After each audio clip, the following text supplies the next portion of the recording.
Hey, Karen. Hey, how are you? I'm tired. See you again. Yeah. Trying to How you doing? multitask here. Last one for the week, right? Last one, and then policies and procedures is meeting again on Sunday. So I've been doing that one as well. Oh, Yes.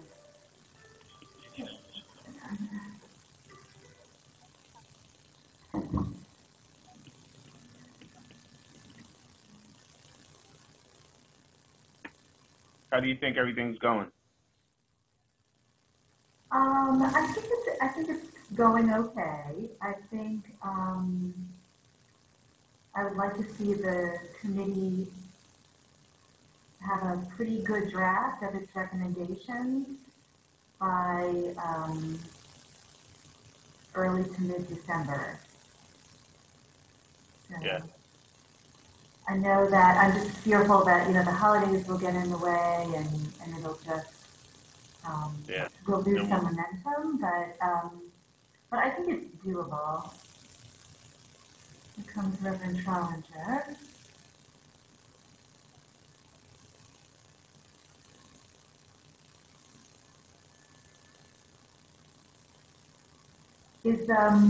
Is the chief going to be joining us for this one? No. No, right?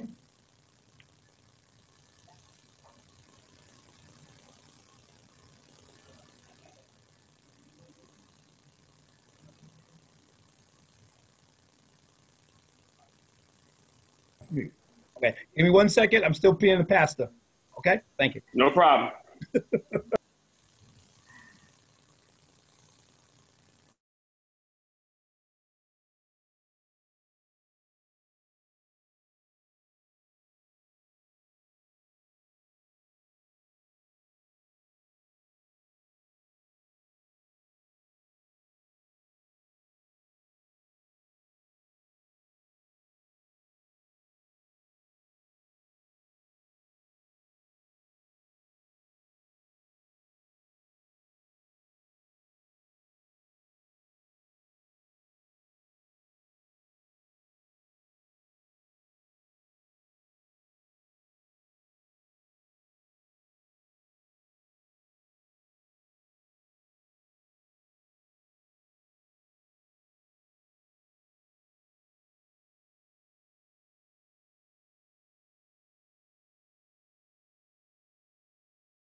Okay. Good evening, everyone. Good evening. Okay, this is being recorded. Perfect. I had to do pastoral stuff. You'll know I work. I'm not like Frank Williams who can lounge outside in 70 degrees weather. I know Frank cannot hear me. He could not have heard what I said. Hey, stop talking about Frank like that, Rev. Well, he's not here. He's not hearing me. So I'm only talking about him. Karen done disappeared. Kylie done disappeared. Where everybody at? Do everybody have what I sent to them before? What we did before? No. What'd you send it?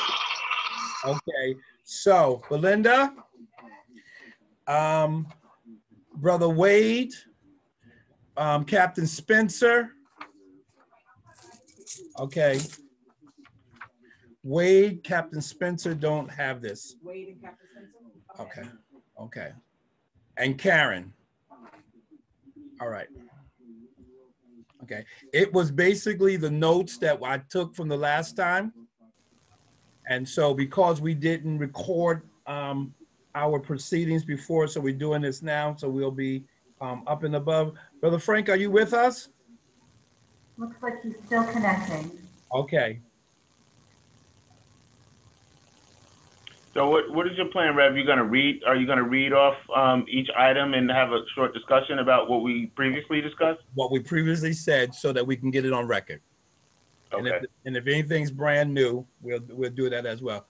Brother Frank, are you with us? Nope. Brother Frank is not with us. I think he's having some audio issues. Okay. And brother Wade, how did you go home and chill? No, I worked from home today. Oh, see, me and Spencer in offices all day. And I got a 6:30 Bible study. Good God Almighty. Wow. I was actually thinking about going over to Wade's house for this meeting. Come on over. Now, you know that would have made me upset, right? That would have not been pleasant whatsoever. Okay. All right. Send it to Frank Williams as well, Belinda. Send it to Frank Williams as well. I see him on his computer. All right. Anything on top of anybody's head real quick before We got it. I just got it in the email. I just want to print it out real quick so I can have it. Okay. If you don't mind, just give me 2 seconds. Not at all.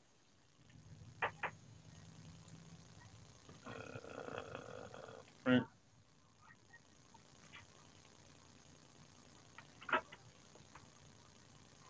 I'm still here. I'm just gonna pull up on my phone because I don't have the computer right now. Okay. No problem.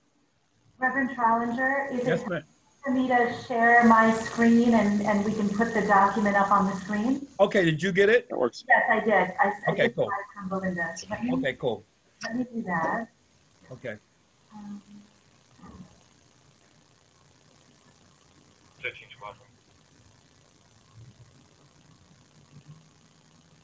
Okay, good. Can you see that?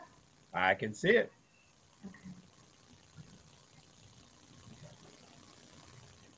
So I'm just waiting for Spencer to get back. Okay, we good? Yep. Okay, so this meeting is really to look over what we had discussed before, see if I had missed anything in regards to our statements or our conversation, add them in so that when November the 16th come, I'll be able to present a concise report from this committee. So the first part talks about a community engagement makes policing more understanding of the responsive to the local communities through the process of consolidation, partnership, collaboration, resulting on an increase of public awareness. We talked about, I shared with you the 3 Ps of policing for the community engagement are people, policy, and processes. Any conversation? People want to build on that?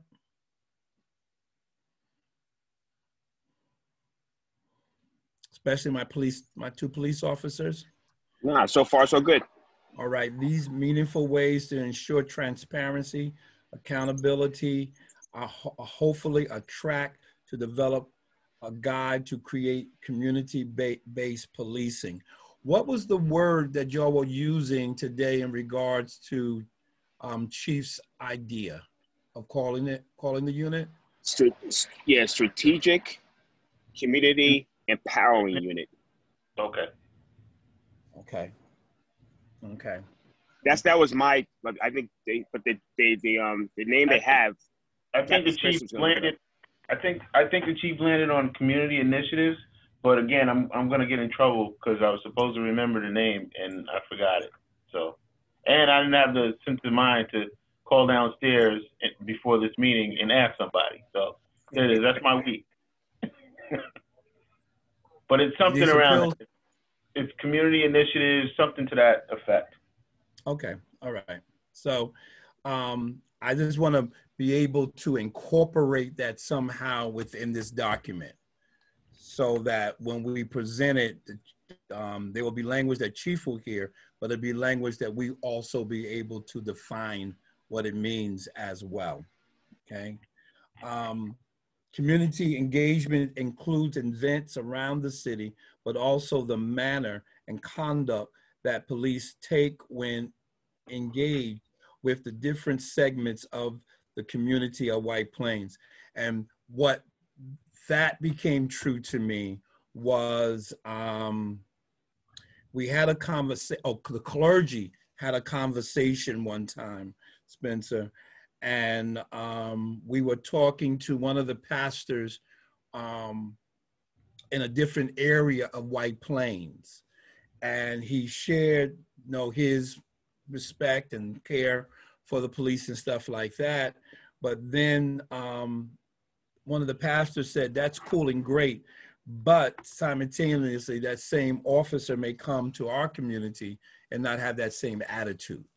So we wanted to make sure that we are talking about engaging the different segments of our community, and that they will all, the police officers or the community engagement program will all speak the same thing.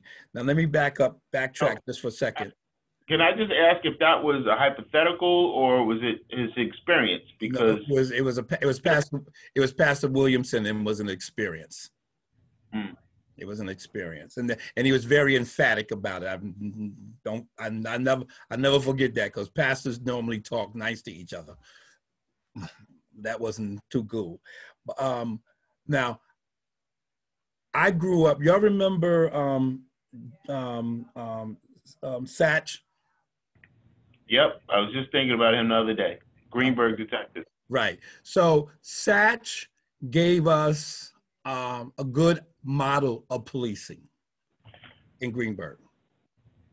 Yeah. I was afraid of Satch, just so you know, because it wasn't like I thought that he was going to maliciously do something to me, but I knew that if I got out of line, that he would take it.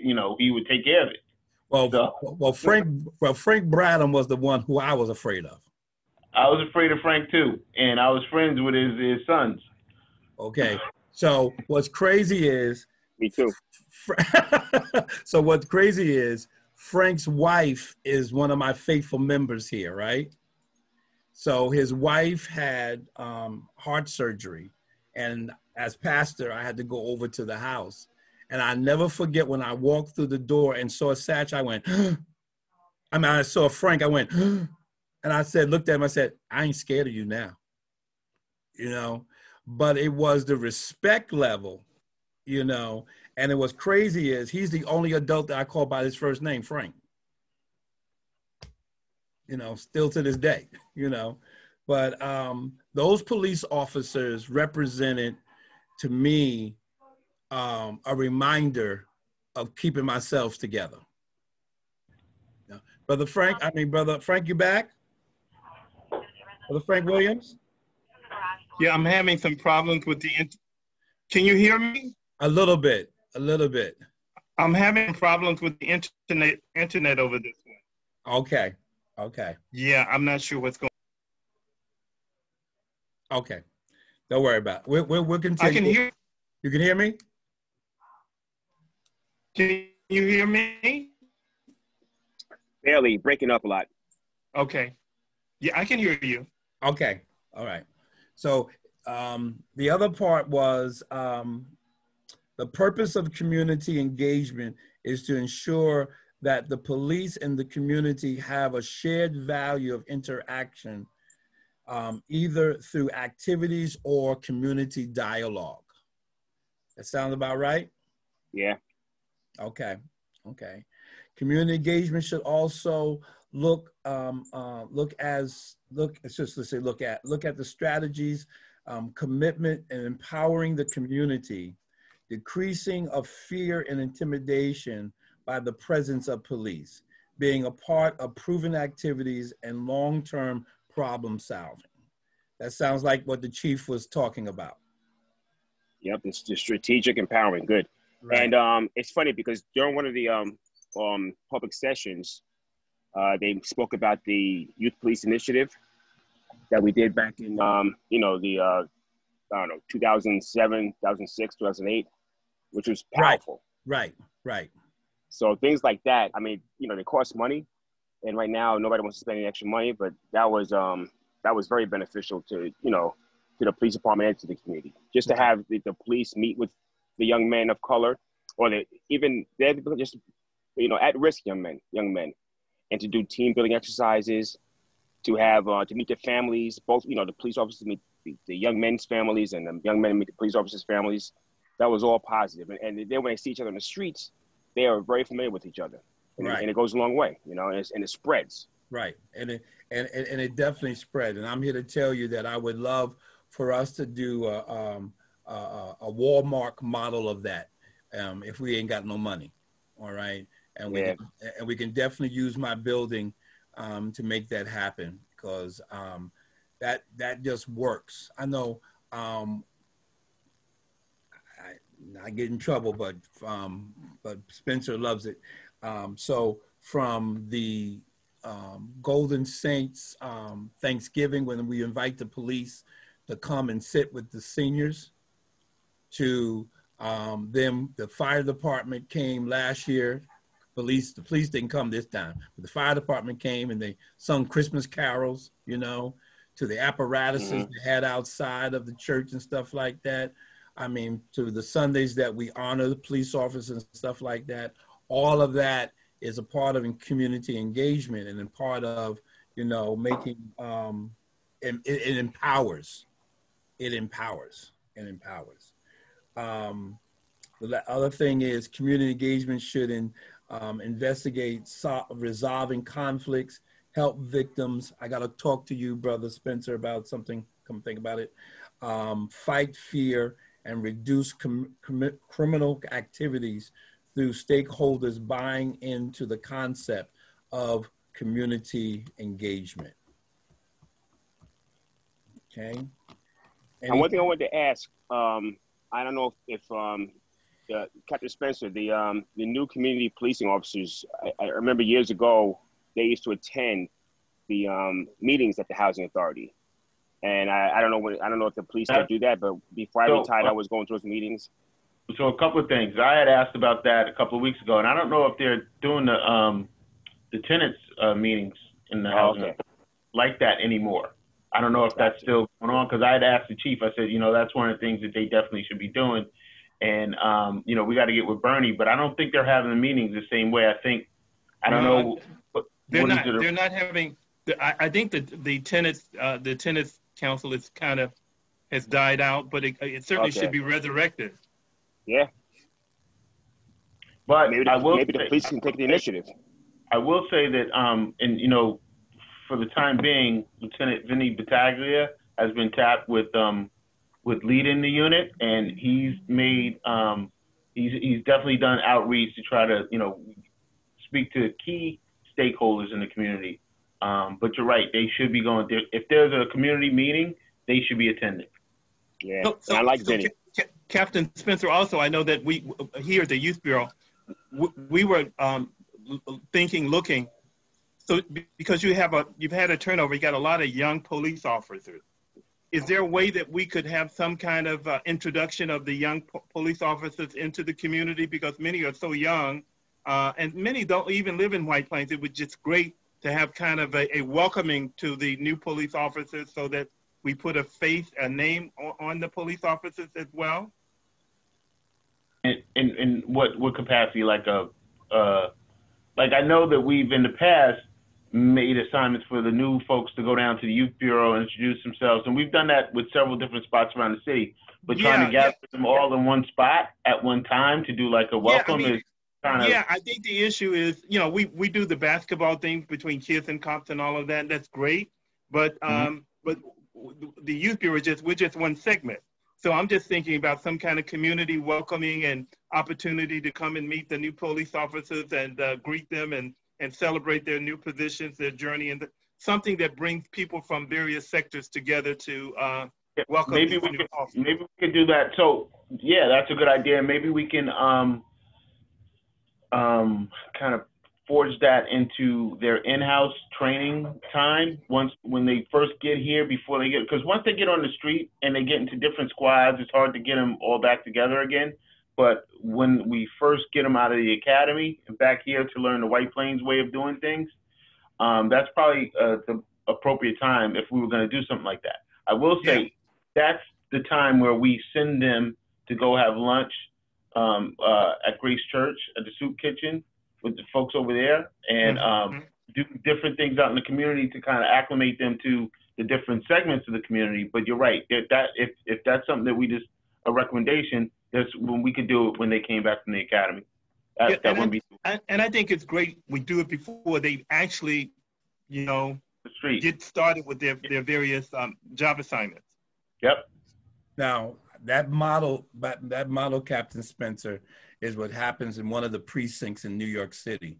One of my pastors shared with me, pastor friends shared with me, that when the new recruits come into the precinct, they then meet with the clergy and stakeholders in the basement of his church, so that the police officers can put a face to name the face, and the clergy are able just to welcome them into the community and just give them some heads up if there's any heads up that needs to be heads up about in the community. And they say it makes it easier because I went to, Brother Frank, I'm going to take you when the COVID is over.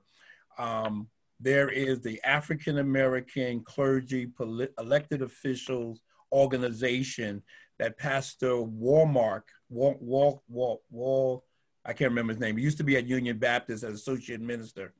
And I went to the breakfast at his church.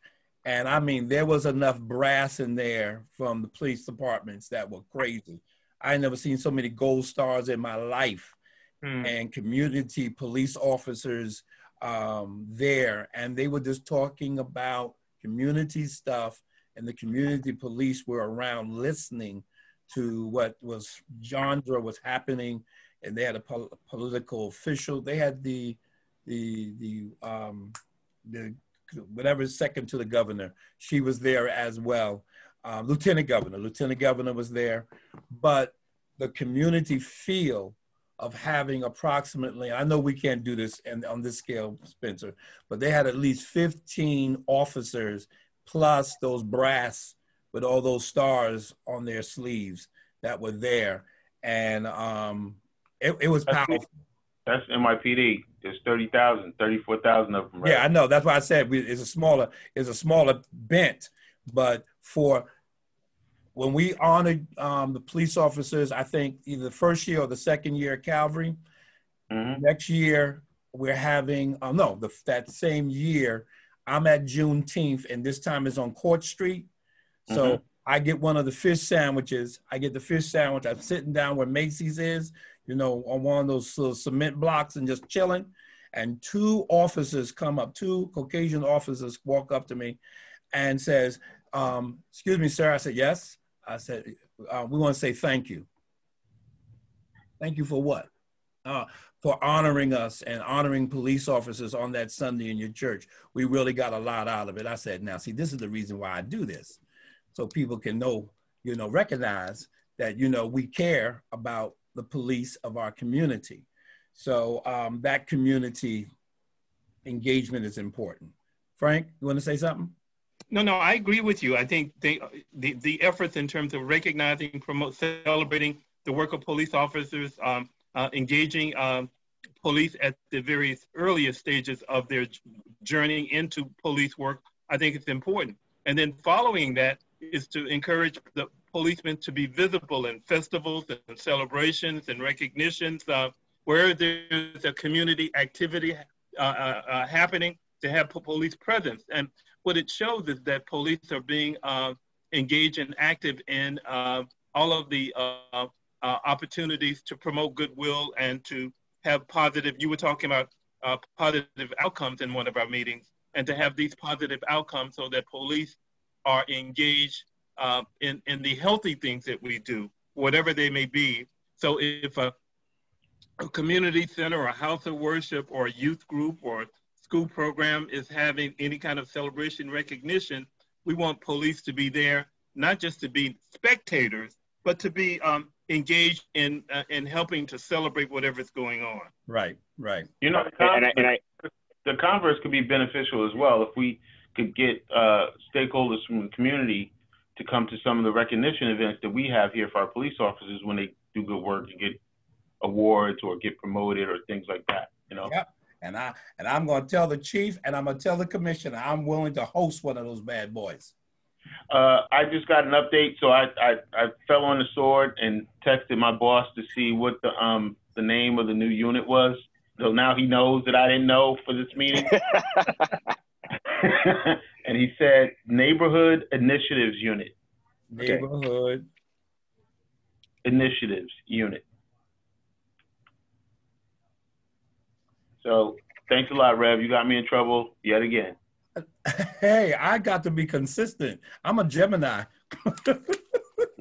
I'm a born again believer and I'm a Gemini at the same time. We know how to do it. All right. Neighborhood Initiative Unit. Okay. So let me do the 5 things and see if we need to add anything at all. Community engagement with the Mayor's Youth Council. We said the city of White Plains needs to provide, Brother Wade, the city of White Plains needs to provide funds for community engagement. Okay. Understanding policies and procedures that are local and not what is seen nationally. Okay. Police department to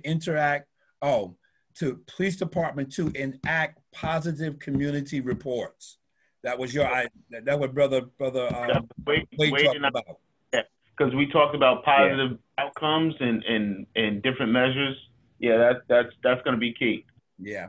And also like, for example, like a lot of people think to become a detective or to get like that kind of recognition, you need to make a lot of arrests. But there has to be a way that you could do positive things like this, not making arrests, but changing lives, influencing people, you know, in a positive way and reward that guy. So if there's a way to measure, you know, how many positive reports a police officer has and use that as a method to, you know, find people to promote. That works so well when you're trying to develop like a squad or a team. Like if you catch a cop doing something right and then you spotlight it, everybody else looks at it and they want to get that same recognition. Yep. It just bleeds over into everybody else. So exactly, and doing something right is not about just, you know, I caught a bank robber. No, that's right. Something positive to influence, you know, good things, you know.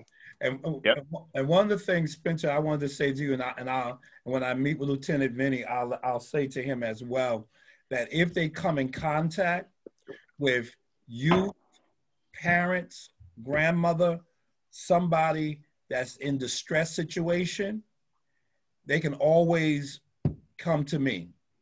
And then myself, Frank, I know that y'all do it as well, but we can be a mediator to help that family. Like I had a mother at my church that needed some intervention through Adult Protective Services. The commissioner simply said, no problem, Rev. We're not gonna move mother out. We're gonna do this, we're gonna do that, gonna do this. So I wanna be able to, myself, the clergy, whatever, to be those intermediaries. So when the neighborhood initiative units see there's an issue, that they know that from the church, the youth bureau, and other people can get involved without bringing the heavy people that will do some damage to their family units.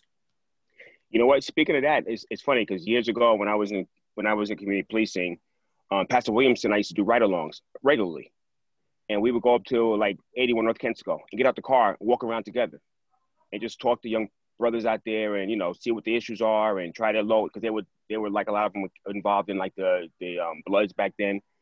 And they didn't see me as a threat. They saw me with the pastor. So we were just, we're not there to, harass anybody. And it was very powerful. So by you going out there with these young men, with these officers, and greeting people and saying hello and introducing people from the church, and this is officer so-and-so, that'll go a long way. Yeah, now that's awesome. So you rode Pastor Williamson in the spring and the summertime and did that?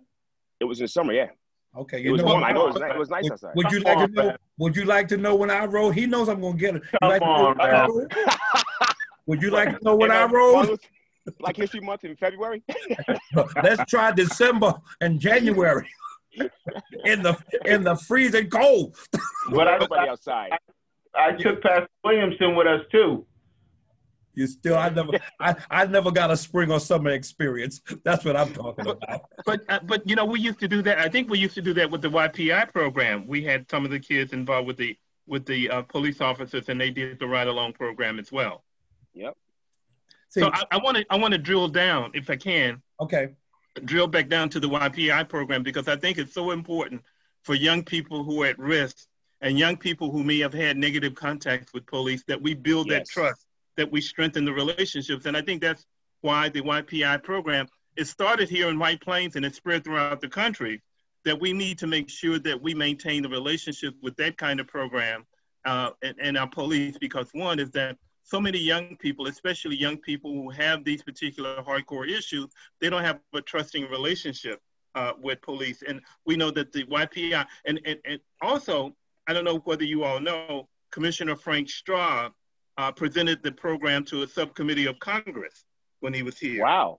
Yeah, he did. And I had the documentation. He spoke to a committee of Congress about model programs, and that was one of the programs that he mentioned. Okay, it's funny because, just another example of how well it worked. They brought it up when the city center first opened and all the kids hung out there. Yeah. That was a problem, with the either people trying to go to Applebee's and they got to walk past a million kids. So after the program, I was out in front of the city center working one night, and there was a bunch of kids hanging out. And I saw one of the YPI kids, and he came up to me, and he remembered some of the training we did together, like some of the role reversal training. And I said, "See that crowd of kids? And look at that old lady. She can't get through that crowd." He says, "Wait, I'll take care of it." He went up there and parted the seas. He says, "Guys, people can't walk through here with your guys hanging out blocking the sidewalk. Just give them some room." And everybody moved away. They said, "Yeah, no problem, no problem." And it was just like, I had nothing. It was just, I just sat there, and he just knew what the situation was and parted the sidewalk. And the rest of the night, it was like, I can go somewhere else now. This area is clean, Yeah, it's those activities that are, Well, yeah, and I think the issue too is that, if we're talking about making these improvements and bringing in these kinds of these things are going to cost money, and this has to be a part of our recommendation. And we don't have to ask for a substantial amount of money, but to do this work in some of these particular efforts, it's going to require that there be some funds to support these kinds of initiatives. And we have to just work together to find the funds. Yeah, yep. I think number 5 alludes to that. I believe, to identify groups that are stakeholders for an active community engagement program. Whoever those stakeholders may be. I mean, from the Ministers Fellowship Council on up. Well, I mean, it's all of the stakeholders in it. It's business. Yes. It's houses of worship. Yes. Is healthcare institutions, hospitals, right? It's citizens. It's every sector in the city. So every sector has to be engaged and involved in building relationships with police, so that they feel healthy and safe, so that they feel that police officers, our police members, are an ally, right? And that's everybody. Exactly. So, do we want to see if we can get YPI back? Well, that's what I'm saying. Well, I mean, it doesn't have to be essentially, it can be YPI, but it worked. We know it worked because we were having issues at that time, but we need to have either a facsimile or that, where we have kids and cops, building relationships and trusting relationships together. Yeah, because NAFI, they facilitated the YPI, but that they cost money. They're an outside agency, and there was a fee for that. Right. But I'm sure they have trainer type courses. They can probably train, someone in the youth bureau or another White Plains entity to be that facilitated to get the police and the youth into a room, you know, for 2 weeks and build relationships. And Wade, you know, we put on the production of the West Side Story. I was part of that. That was my last day in uniform was West Side Story. I was part of that too. Yeah, I remember that. Yep, you were there too. You hold it. Spencer was a part of West Side Story. Yes, you know what I mean, Rev? He's part of those gangs that got killed, right? He had no. Wow. Wow. I forgot we recorded. I forgot. I'm sorry. I forgot. Yeah, that was a good time. We did the summit at SUNY Purchase. Yeah. It was a ton of kids, like hundreds of kids, and then we did the performance at the at the Performance Theater. Yeah, that was pretty cool. I remember. I never forget. I went out and I went out right after the commissioner. And as I'm walking out, everybody clapped. And as I'm walking out on stage to the podium, it was dead silent. And my son, my youngest, was like 3 or 4 years old at the time. And all you hear was, "Hi, Daddy," and everybody clapped. Yeah, that was a good time. Yeah. So, more things like that are needed. Yeah. So, why don't we have serious conversation later in regards to figure out how we can get funding for this, and get it back. Well, yeah, I mean that would be my recommendation. Yeah, no, it's going to cost funding. Oh, that's what I was going to say. So when we met with Mimi Roach, one of the things that she said to the clergy was that Mimi Roach or Mimi Roca? Okay, who's the new DA? Roca. Mimi Roach. Roca. Mimi Roca. Roca? Okay. Yeah, Roca. Okay, Roca. Okay, thank you. So when we met with her, she talked about those funds and stuff like that in regards to use them for community organizations and stuff like that. So I don't know, once she gets in, that we can send her a proposal in regards to it. It can't hurt. I don't. She gets funding from the county exec, so we got to see what her budget looks like. No, she wasn't talking about that money. She was talking about forfeiture money. That Doohickey had that he wasn't using. Gotcha. For anything. Doohickey. That's that North Carolinian. That's that North Carolinian. Don't say nothing. Don't say. You know you're recorded. You're being recorded, Rev. Be good. Doohickey. That's a good thing? Yeah, it's a good thing. Doohickey means I can't remember your name, but I know your face. Doohickey. You know, but she did say, and it was brought up, but she brought it up, that she was talking about using the forfeiture money to help with programming for youth in the community and stuff like that. So I do have a pastor friend that's like real tight that maybe be working with her when she gets in the office, and I'll throw that at him and see what the deal is. I'm on her transition team, so I can. There it is. There it is. Approach it about it too. Yeah, let's talk about it. Yeah, because I mean, if programs work, you know, me and Frank do the same thing. If it ain't broke, don't fix it. If it's looking one way, we just shave it off a little bit and we make it become ours. Yeah, I think the YPA stopped when Frank Straub left. Right. So yeah. Okay, but it's something for us to look at. Are we comfortable in regards to these? Because what's not in here, but it is implied, is National Night Out.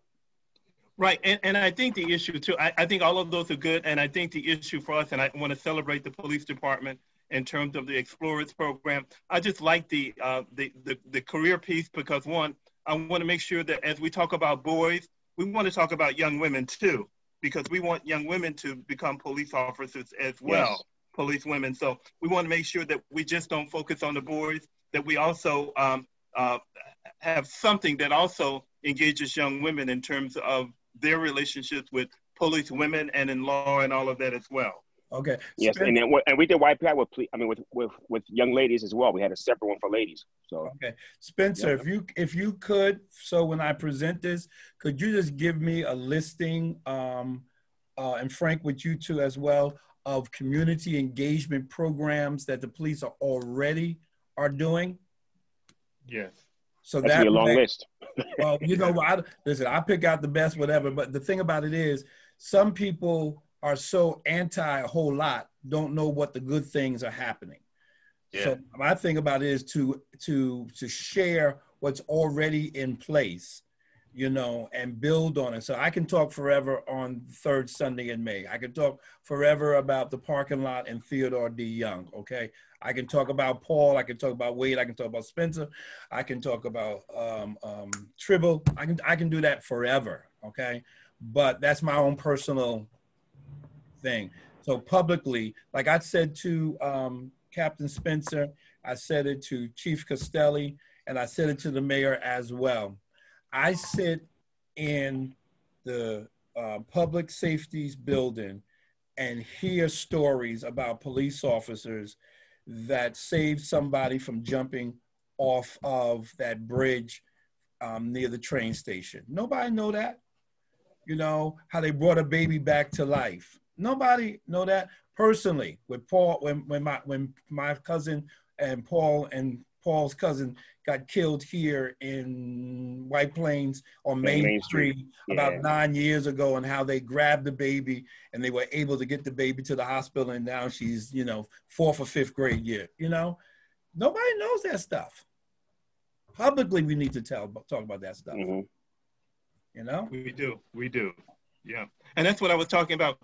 You know, people watch these cop shows and that becomes their mindset, right? Yes, that becomes their narrative. But we have to celebrate the good things that police do, so that we redirect people's mind in terms of police are their uncles and fathers and brothers and neighbors, and they're all doing good work. And what you see on TV may not be real in White Plains, right? So the reality is that we see police officers in White Plains who are youth champions or community champions and leaders and supporters. So we want to change the narrative. Right. Exactly. Right. All right. Is there anything else? Reverend Trollinger, Yes. it's Karen, and I don't want to put Kayla on the spot, but I was interested, since Kayla wears a couple of different hats, and in particular her involvement with El Centro Hispano. I would be curious, Kayla, if you have any different perspectives or anything to add, you know, in terms of community engagement, community outreach. El Centro is, of course, super engaged in the community.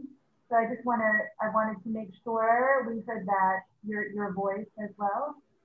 So yeah, so I definitely agree with everything that everyone has been saying. I know for Centro, we actually have an event that happens usually during the spring, where we do in both the police department as well as the fire department. They teach the little kids how to ride bikes. They go into the police cars and all that. So I think that community involvement and just like for the community to interact with the police and actually get to know them is really important. So I definitely agree with everything that everyone has been saying. And I also really like the fact that you guys mentioned women, because I think it's really also important that women are also feel safe when it comes to the police as well.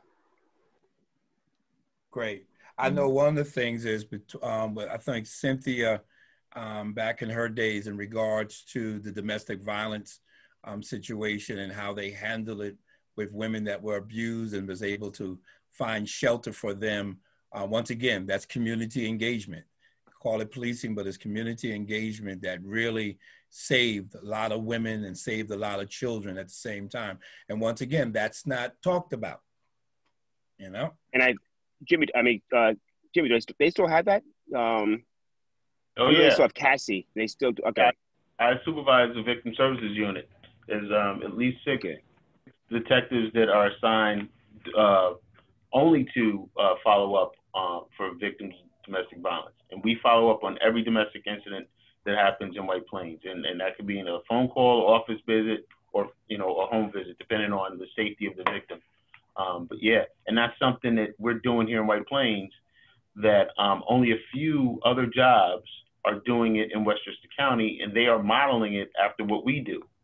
So good. Yeah. And what about the reentry program? Are they still doing that? That fell by the wayside. And now, yeah, but you know, Wade, to be quite frank, we're not now with criminal justice reform. Nobody's going to county jail. True. They're not. Yeah. They're not doing, like, I know they canceled their last corrections officer test because they had no need to hire, because it's, you know, and I think that's a good thing, that, you know, we're keeping low level offenders, you know, in the community, that, you know, to, you know, and not just penalizing someone that can't afford to pay bail, you know, but the trade-off is there's not really a need to be, you know, up at the county jail doing the prison. Yeah, no, I get that. Yeah, I know the numbers in the county jail shrunk tremendously, especially with COVID too, on top of that. So reform and COVID, it's like nobody there. There's more correction officers than there are, you know, residents, inmates. I know I had spoken to someone, I don't know who it was. I don't know it was on the, here in White Plains or whatever, but I was speaking to one of the ministers that's next to the new DA. And I asked him to ask her to take a second look at the reentry program, because I know that I have a major person coming home that Spencer, you know, and he has gotten no services whatsoever upstate, and he's coming home. The Westchester County District Attorneys they run their. We sat on the board together, Rev. Yeah, but the thing about it is, it's run through mental health, and it's not run through her office. And so when this particular lady now has it, now when the first DA had it, when you and I was on it, it was sharp. Right. It was sharp or sharp. Now I'm hearing the reports, I'm hearing conversations. I'm not hearing about who went up to Sing Sing, who went up to Elmira, who's prepping Johnny to come home, who Frank knew as a teenager, now is coming home as a man, who is prepping and preparing him to come home with his ID, somewhere to live, job, all that stuff that's supposed to happen. But that's a whole nother conversation. Yeah, is he interim or is he on parole? No, he coming home. I'm gonna tell you later. Okay. My administrator's leaving me, y'all. So y'all say good night. Good night. Good night. Okay. Okay. Okay, I'm getting instructions. Wait, Frank, I got somebody like you. Okay, I got you at home. What else? That's why Nicolette and I are friends. Okay. I got Nicolette's friend in charge of me, Frank. So hold on for a second. Take this home and we'll talk when we go on Zoom later. Okay. And are you going to take this? Yeah, I'm gonna take her through some more. Okay. Okay. All right. I'm back now. She let me back in. Okay. Okay. Women rule the world. Okay. I see. Kai, you like that, huh? Yes. Okay. Is there anything else we could? But I really want that list, Brother Spencer. Okay. Okay, you wrote it down. Okay. Okay. So, and Frank, and whatever interactions that y'all do would be great as well.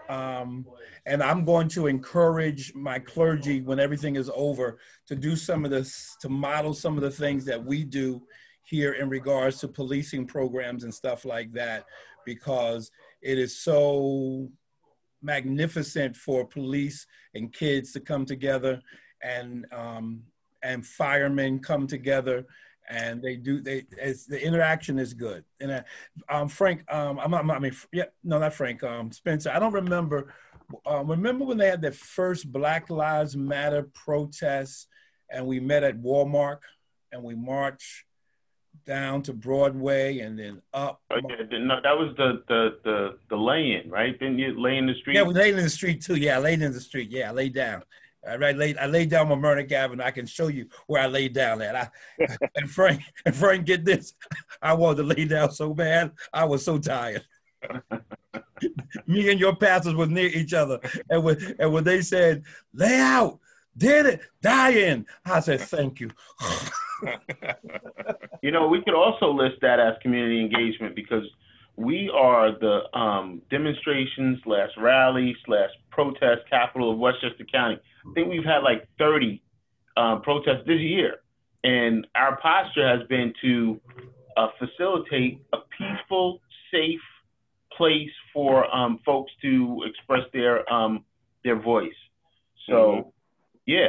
I think Absolutely, and I think that should be part of our plan, is to support and encourage people to take advantage of this warm and friendly and safe city, so that they are welcome to do that.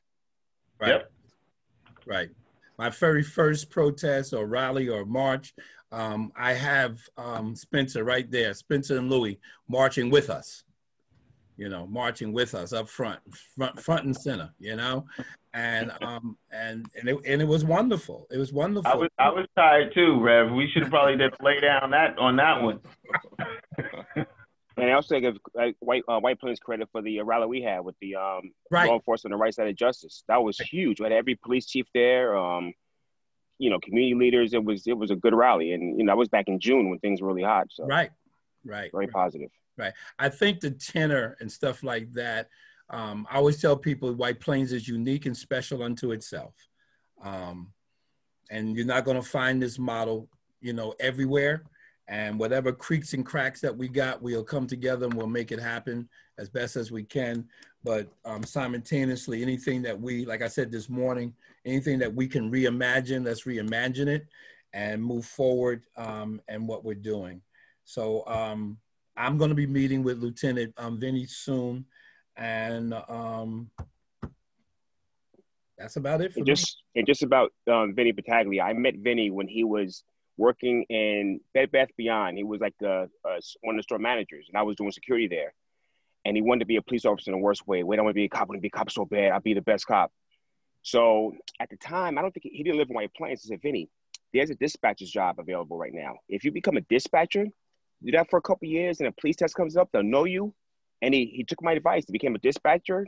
Test came up. He passed it, got a good score, and became a police officer. And I mean, the way I saw him work with customers in Bed Bath Beyond, I was like, this guy, he's the right fit to be a police officer. Just, you know, I just watched him in the store, and I was like, yeah, he's going to be good. And he's not letting me down so far. So good. He's going to be good, Rev.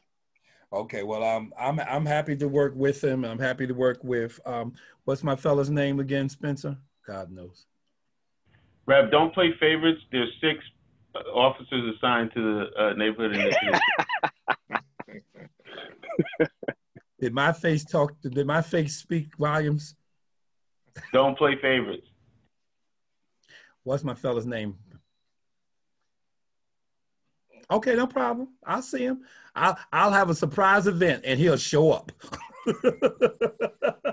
And he'll tap me on the shoulder. Rev, you okay? Perfect. One of our officers, Stephen Silver, a very Silver, right? Very nice young man. Reached out to Reverend Trollinger on his birthday, and ever since then he's been the Rev's favorite. Like he even passed me being the favorite, and I was the favorite. I mean, Brother Frank, I'm in my it's COVID, Brother Frank.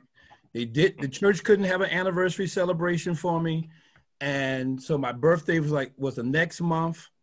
I'm feeling some kind of way, you know. No, you know, cause come on, the pastor don't get no anniversary. You know, you feeling some kind of way, right? So I'm feeling some kind of way, and the member come and pick me up. They put a poster on the car, right?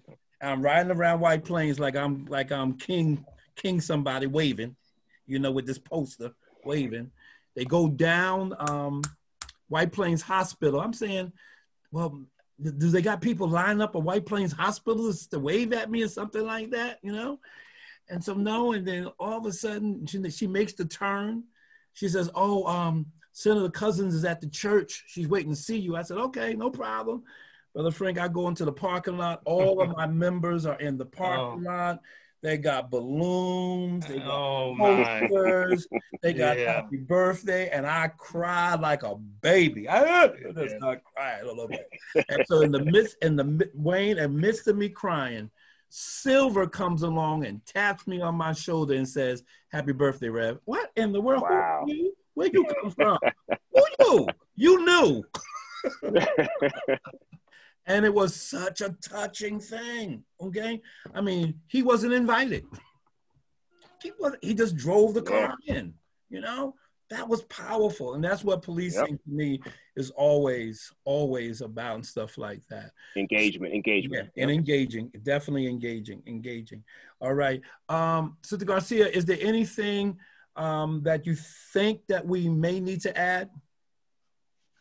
So I was actually just thinking, and I don't even know how this could happen, but for example, I used to live in 33 Fisher Avenue, but I still live in the new building. But 33 Fisher Avenue lately has been really bad. So every single time I see the police, it's always because something bad happened. So I was wondering if there's like a way, an event or some sort of something like that the community can get involved, and that when the police is actually there, it's not always for the bad. We're losing you. Mm-hmm. Well, we get the gist of it. Where's 33? Yeah. It's right in the middle. The building in the middle. Yeah. Okay.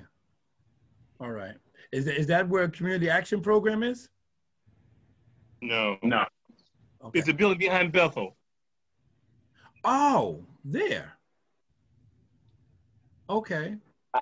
I think what she's saying, she's still trying to come through, but she's pretty much saying what we're trying to, bring here, more engagement, more involvement, and have police officers down there on sunny and on blue sky days, just to, say hello and engage with people. Okay. So that's pretty much what the new community app, what's this group called? The Neighborhood Initiative Unit yeah. will be doing, I'm pretty sure. Well, you all remember way back in the day in the late 1980s, early 1990s, we did the drug elimination program. I don't know if you remember, we did the drug, wait, you remember that, right? The basketball I don't program? remember all the details. Yeah, I remember, Oh, yeah. Yeah, and it was in the community, right in Winbrook, we had the whole drug elimination program, and we had a basketball program at Winbrook, and then we had one up at Gardella. And so there was a lot of police presence, which was healthy and active and visible.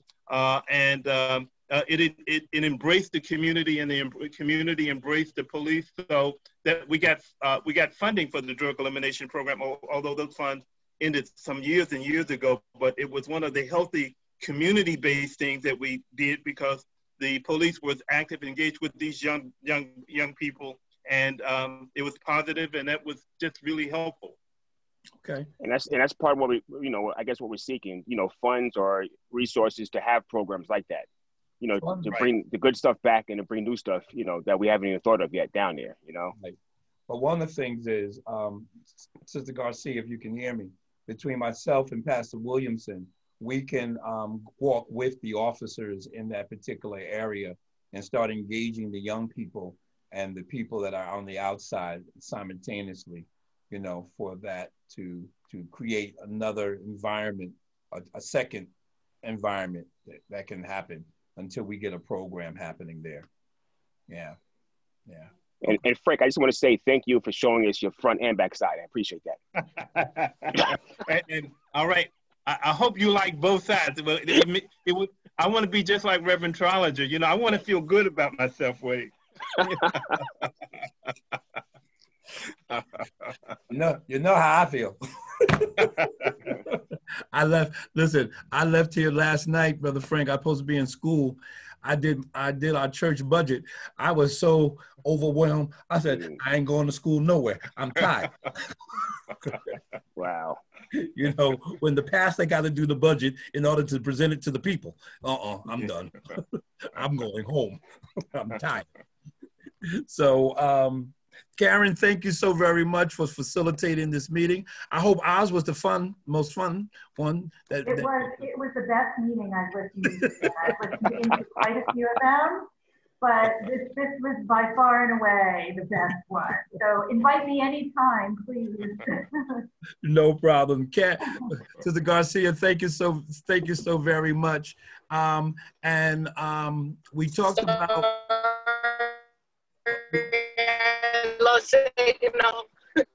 Okay, we heard every word you said. Say it again. I'm losing signal. Oh, we know. We know. We know. But we got what you said before. We're good. Okay. Okay. All right. Does the police have a youth council, anything like that, Brother Spencer? I sit on the mayor's youth board as a representative of Department of Public Safety. Okay. And when is the Explorers going to start back again? February, March? Last night. Explorers started last night. We had to limit it to only 8 young people because of the CDC guidelines and the state guidelines on the COVID social distancing, masks, and cleanliness. So, but it's a good group. They were. I saw them. I'm sorry, not last night. Wednesday night. It's a good group. They were excited to be here. They're excited to be engaged with the police department. They got an overview of department organization, a tour. I spoke to them for a little bit, and we'll be meeting weekly through the year, probably until July. Okay, cool. All right. Sounds good. All right. I'm prepared for the 16th, and the only thing I will need is those present activities that the police and the fire and the youth bureau are engaging with our young people. And Brother Wade, I will, as a pastor that deals with budgets, and it's all in my spirit, I will ask for the money. I will ask for the money. Sounds good. Show me the money. Show me the money, and we can make it happen. And then I think we ought to, Frank, think about thinking about the stakeholders that were in our city. White Plains Hospital has a very good chairperson. Chairperson at this time. So he like me, I like him, and so I think we should, talk to them, as soon as possible and stuff like that to see. Because you said healthy communities, and as soon as you said that, I thought about them and anybody else, Westchester Community College, and anybody else that we can get. And hopefully once Mondaire gets his hands up in there, we'll be able to get some federal money as well in regards to program initiatives to bring back home to White Plains, New York. Okay, I'm through. Even though I still got to go to work at 6:30 for Bible study, pray for me. All right. Anybody want to come on the Bible study? I act just like this in Bible study. Yes, I do. Okay. Talk about Jesus, and I'll be having a good time. Somebody say something stupid, I tell them, that's dumb. Don't worry about it. But Frank, just what I told my church, I said, thank you for letting me be me. I can't be nobody else but me. I just can't. And we love you for that, Pastor Trolland. Exactly. We appreciate you. No problem. Spencer, you didn't say nothing. I was going to say, speak to yourself, Frank. And Kayla, it's so good to see you. I haven't seen you in a long time. I know. I hope you guys are all doing well. We are. Kayla, where you going? Thanks. Me, I'm going to upstate to the Catskill. Okay, you're not driving, are you? No. Okay. Kayla, there's 2 cops on here. I don't see no seatbelt. She got it on. She got it on. She got it on. We see it. You see it? I do have my seatbelt. Oh, I'm just making sure. I'm just trying. You're gonna get me in trouble. That's for sure. All right. You guys have a weekend. Okay, God bless. Thank you, Karen, again. Take care. God bless. Okay, bye-bye. All right, take care. Bye-bye. Bye-bye. Bye-bye.